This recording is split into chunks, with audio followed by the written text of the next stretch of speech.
I rise today to join my colleagues in calling attention to the devastating fentanyl fallout, made significantly worse by 4 years of failed Democrat open border policies, and to note the return of common sense border security policies led by Senate Republicans and President Trump.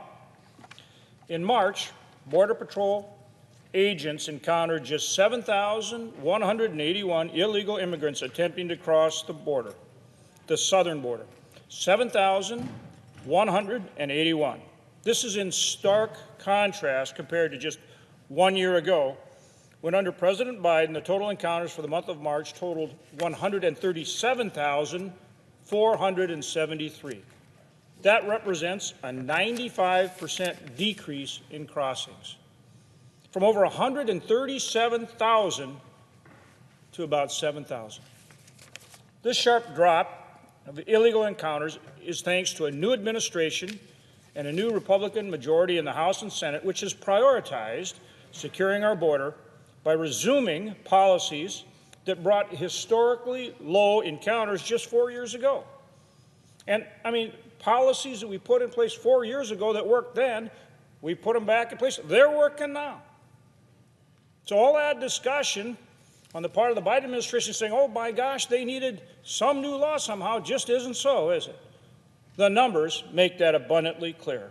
And of course, that means reinstating the migrant protection protocols or the Remain in Mexico policy, working with other countries to get them to accept return of their migrants, and resuming construction of the border wall. Again, common sense policies. Reinstating these policies help curb the illegal entry of individuals at our border and has begun the process of making our country safe again. But the work's not done.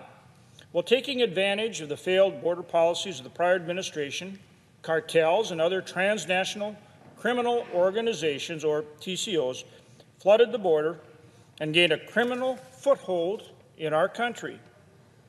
The presence of the cartels and other bad actors operating within our borders led to criminal acts like drug trafficking, human smuggling, and other illegal activities.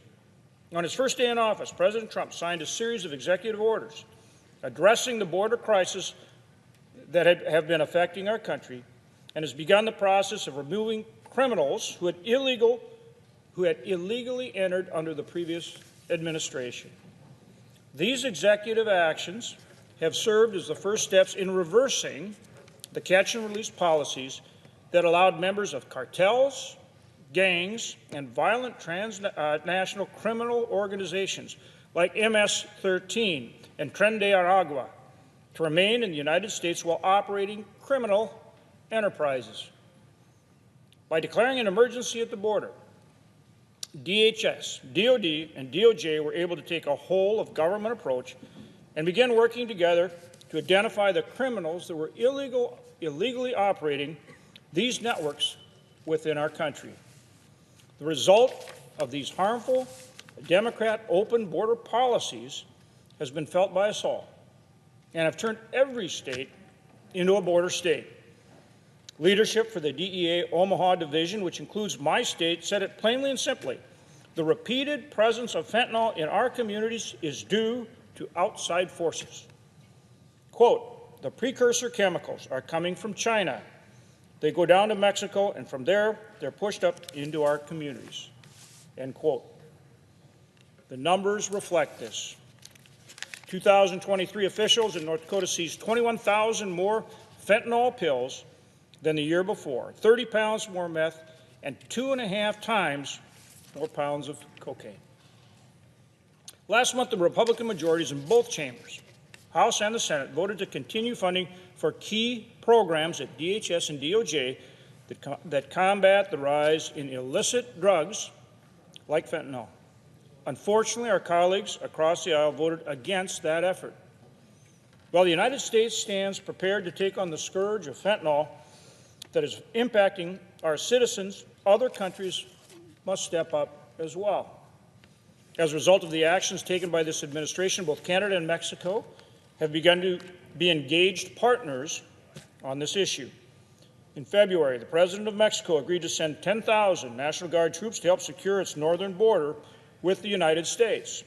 And the Canadian government has named a fentanyl czar, listed Mexican cartels as terrorist groups, and launched a Canada-U.S. Joint Strike Force to combat organized crime, fentanyl, and money laundering. Additionally, the Canadian government has increased its law enforcement presence at the border with a 56% increase in border personnel at land borders and ports of entry. CBP officers, Border Patrol agents, state, local, and tribal law enforcement are stepping up to take on the fentanyl crisis at our borders. I urge our Democrat colleagues in a bipartisan way to join us and support the effort to continue securing our border and to go after the criminals that have illegally entered our country and continue to do harm.